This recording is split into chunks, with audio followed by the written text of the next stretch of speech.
Hello and welcome back to Overstar Reviews. Today I'm back at Mercedes Benz of McKinney reviewing this 2024 Mercedes-Benz GLS450. Now this here has an absolutely brand new redesign, and by brand new redesign I mean minor facelift, but we'll talk about that in the middle of the video. But without further ado, let's break this vehicle down and complete a review. Now I've always liked the design of the Mercedes-Benz GL or GLS.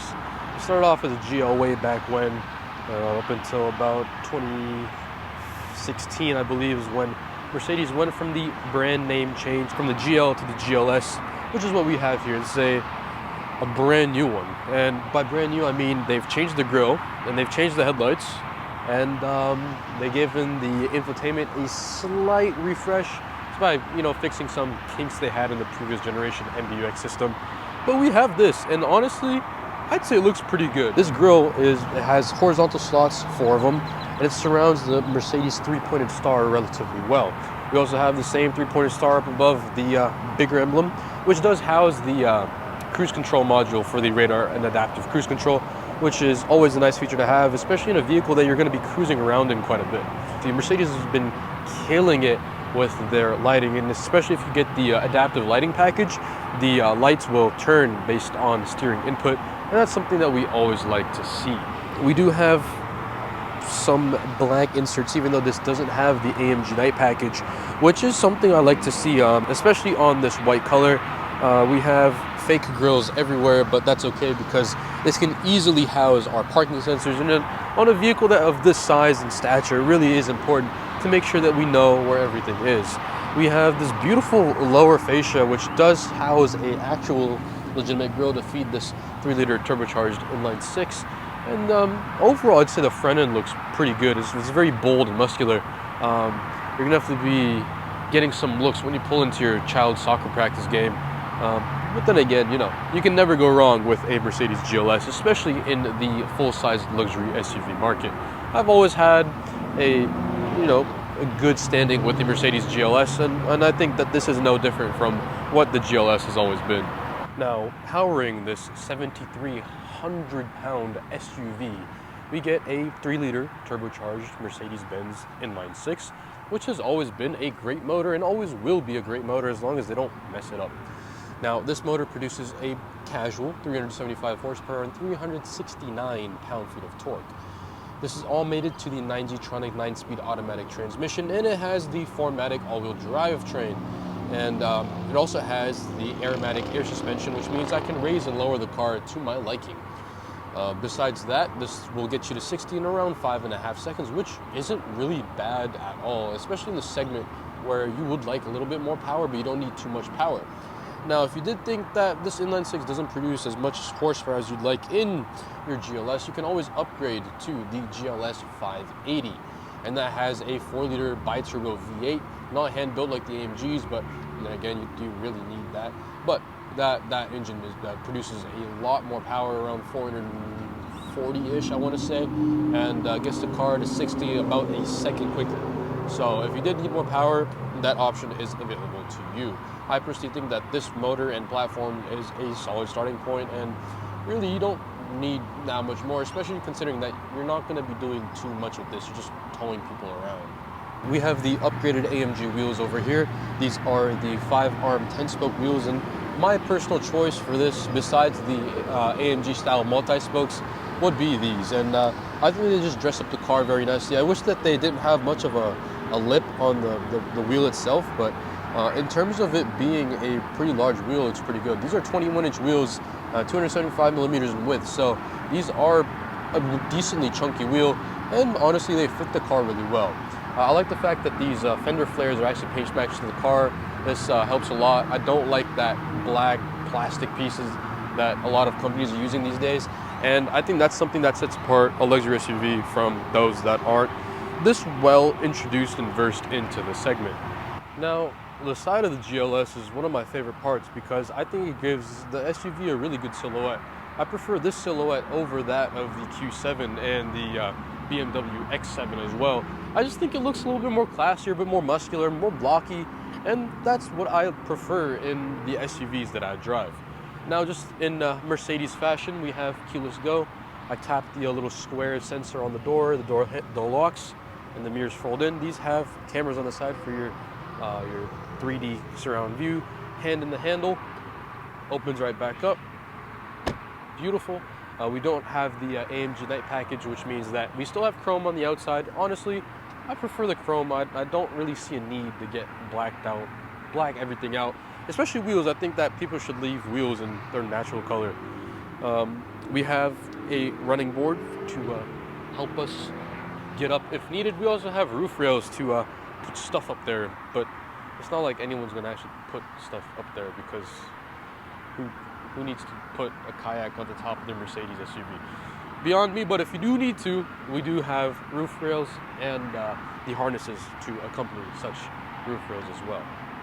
Now, this is a full-size luxury SUV, and you might be thinking that gas would be terrible, but not necessarily, because in the city we get 19 miles per gallon, and on the highway we get 24. And honestly, I'd say for the fact that you have this big of an SUV, that's not terrible at all. Keep in mind that you do need to have a minimum octane rating of 91. In Texas, that shouldn't be an issue because gas is actually at a decent price. Seattle, you need some help.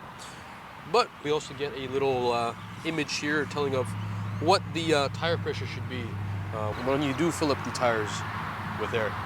And here we are at the rear end. Honestly, it's very bold and similar to what we're used to in most Mercedes GLSs that we've seen from the past. What we do get this year is an updated taillight design with a chrome piece running across. The chrome piece has been in the cars before, but we do get updated taillights, and as opposed to what we did last year.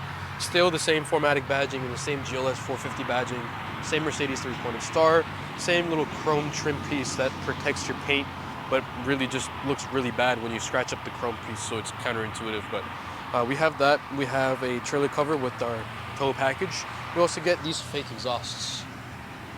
Yeah, they're fake, 100% plastic up. What I do like about this, though, is that we do have the parking sensors. We have 3D parking, or 100% surrounding parking sensors, which is always a good thing. Now, this vehicle does have a third row, which means that rear seat space can be a little bit compromised. We do also have a tonneau cover, so that helps us block out things from external view. Now, trying to do a trunk test in this fashion is a little bit more difficult, especially with the third row up, because I would not be able to close the tailgate if I did leave the third row up.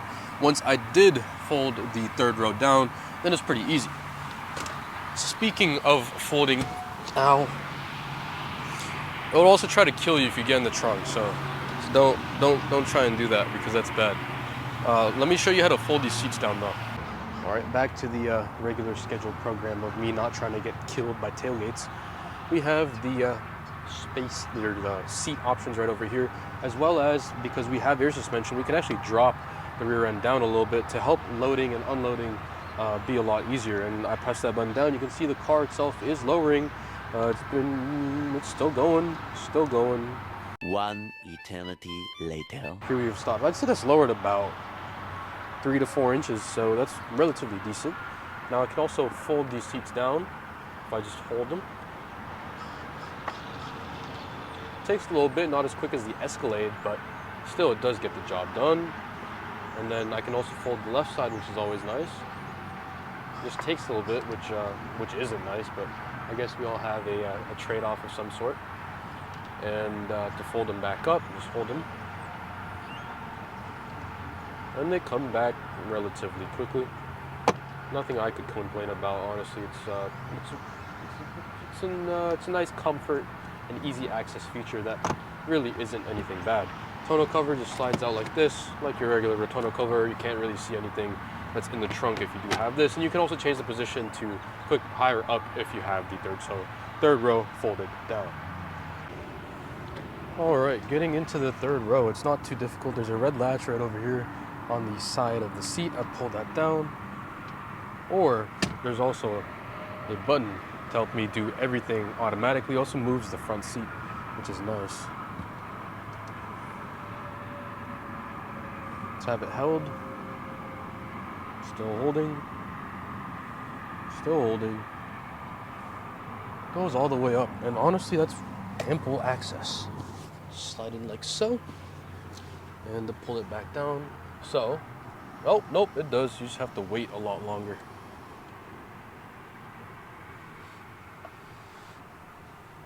Sliding into place, obviously, does take a little bit of time, but if it's completely automated, then I guess there's no harm done. You should obviously make sure that there's no one in the front seat, and this does stab me in the back like it has since 2011 with the original GL, but fixing it is pretty easy. It is sliding down, but I mean, I'm not going to be here for too long. Seats are cushioned pretty well, and I have a nice angle to my knees where it won't fatigue me too much any longer drive, and that's something that I can appreciate. One thing I can also appreciate is the roominess in the third row. I get a big window. There's a big panoramic sunroof that comes up to about here. Again, lots of space in here, and it's also relatively wide considering the fact that I'm sitting in the third row of a full-size SUV. I get 2 USB-C ports on the right, 2 USB-C ports on the left, and also get a decently sized cup holder with a speaker as well. One thing that's also nice is that I can also control the electronic seat with the button right over here. Just gotta hold it down, then it does the exact same thing it did with the button over there. Although this one is plastic and that one is metal, so a little bit of a cost-cutting method over there, which, you know, is not my favorite thing, but then again, we can't have it all. Let's move up to the second row. Now, the second row in the GLS is honestly a really, really nice place to be, if I say so myself. We have a multi-zone climate control system in the center with 2 separate air vents and 2 USB-C ports down below with an additional storage space, which I like. The front seat has a storage net, which is good to keep miscellaneous items. This is Mercedes-Benz's imitation leather, and honestly, I have no complaints about it. What I do have complaints about, however, is the difficulty in finding the cup holders, but these are the same as they used to be in the Mercedes GLS, from what I've noticed. So there's click in, and click out, so pretty intuitive. The greatest thing is seat comfort in this vehicle. So you could notice the angle between, you know, my torso and my legs, and that can actually be changed because this seat is adjustable. Now, this is not the farthest forward position, but I can go substantially further back, although I do prefer it to be in the position that it is in right now. It's just perfect for my posture. I also have a really good amount of foot and knee room, along with headroom as well, and this panoramic sunroof definitely helps with that. We have the microphones for the MBUX voice assistant, a grab handle, and macchiato beige it seems. And we have this open pore brown wood with the Burmester 3D high-end surround systems tweeter right over here. No sub at the bottom, but we do have a really large cubby, which is something I can always appreciate. I like the quality of materials used. Mercedes-Benz has definitely taken a hit in recent years in their interior quality, but I'm glad to see that they're doing relatively well in terms of their basis on this GLS. I'm definitely impressed with the interior quality, especially in the second row. The switches are metal, the seat controls are metal, door handles metal, there's wood, lots of nice, beautiful smelling leather. But overall, it's a really good second row. I think it's time to move up to the front of the vehicle. Now that we've finally gotten away from all that noise of the outside, we can be insulated on the inside of the front seat in this GLS450. And the first thing I'd like to point out is how beautiful the steering wheel is. Now, previously I've complained about the style of this new double winged steering wheel, but honestly it's grown on me a little bit more, especially with this flat bottom and just nice feel, really thick, well built. There is a slight crease though where this plastic trim meets the leather, but I mean, that's a little tick off the nitpicking side. I do have all my cruise control settings right over here. I can choose the distance, whether to set it on or off, increase or decrease speed, resume it if I had canceled it or not, or press the brake, and all those other options. I have the voice assistant and infotainment options right over here for my calls and my music. I also have the system settings for the center screen over here. If I turn the vehicle on, push the brake and the button at the same time, starts right up, super quiet, something I always liked about Mercedes vehicles. And overall, it's just a really easy and intuitive steering wheel to use. We also have the settings for what's it called? Just the controls for the main infotainment system on the right, and the controls for the main infotainment system on the left with the left, and it's really easy to use and interpret. No difficulties here. We have stitching on the center of the Mercedes-Benz star. This is finally a time when Mercedes has definitely redone and improved their steering wheel quality. I feel like base models of the Mercedes lineup have always been a little bit lackluster in terms of steering wheel quality, and I think that they've definitely stepped it up. What I like is the open pore brown wood. It's all over the trim. It starts on the left where I have the seat controls, 3 memory settings, heated, cooled, ventilated. I can also control those heated, cooled, and ventilated seat settings for my passenger by just pressing this right button, and then it gives them all the other options. The parking brake on the left, light options on the left here as well. I have the tilt and telescopic steering wheel settings here, electronic always. We have the wiper controls, which is always nice, and then I also have the drive select system on the right, as it always has been. Well, not always, but since I believe 2011 or 12, it's been on this right over here. We have a wireless charging pad that has always been finicky, but that's just a Mercedes problem overall, not specific to the GLS. But to fix that problem, we have 2 USB-C charge ports here. We have these 2 cup holders right and left, which is always nice. We have our drive select system, the parking camera button to see the 3D view. We have the vehicle control options, the individual favorite options as well. We have navigation in this as standard, but this also has Android Auto and Apple CarPlay, so that's not much of an issue. We also have media. The SiriusXM subscription comes out for I believe a year, and our Bluetooth settings. Going back to this, we also have the options for the air suspension, meaning that I can actually drop and raise this vehicle to my liking, which is always a nice option to have. Me being a car guy, I'm always going to have it in the lowest setting just because it's most efficient and it looks the best. Closing this, we have slots in the wood, and I think this looks absolutely beautiful. I'm getting like boat vibes or Scandinavian vibes in this, if I may. I'm just going to drop the car back down. It's raised all the way. Black leather on top, brown leather on the bottom. This is again MBTEX and not actual leather, but I prefer the MBTEX over leather. I'm not saying that is a bad thing. I'd say it's actually a better thing to have things like that. We also have seat kinetics, which means we have massaging seats, which is something I always like. We also have heated seats and automatic seat positioning. That's just always a standard. We have a color, we have multicolor, which is called Malibu Street in this, but I always prefer going monochrome and selecting my own color. Again, just turn the lights blue, but for this I think I'm going to leave them white and just enjoy, just a small, simple, ambient light color instead of going crazy like I could ultramarine or Miami Rose, but again, I prefer just a simple white. I can also change the brightness of these, and I can change the effects that it has. So if I change the climate to make it warmer, the ambient lighting is going to turn right on my side, or if I make it cooler, it's going to turn blue. Always nice to see. I mean, again, I've reviewed this infotainment system a bunch of times, but then again, if you did want to see an in-depth breakdown view, I will put up a link in the corner for you to go and watch a proper in-depth instructional video of how to use this MBUX system. Enough talking about the interior, let's go on for a drive.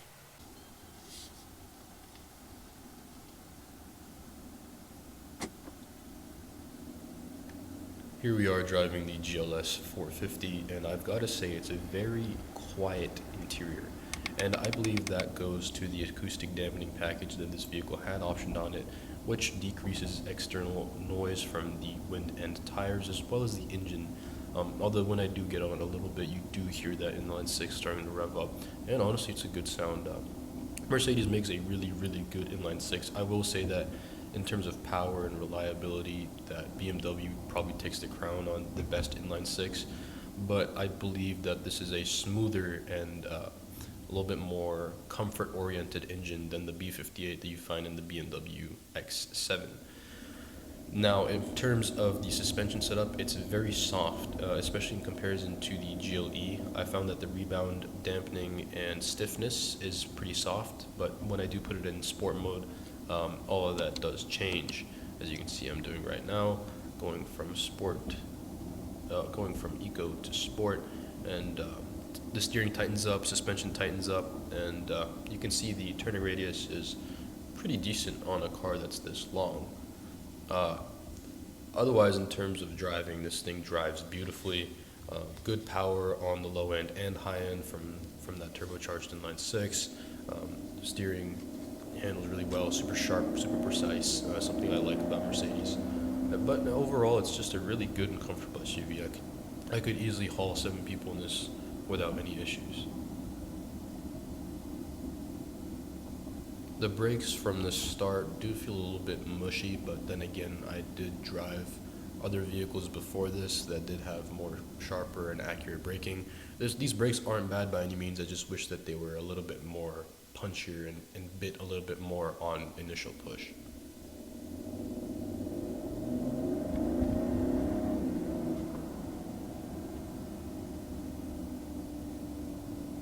As you can tell, torque is there, horsepower is there, gets up to speed pretty easily, and no issues there.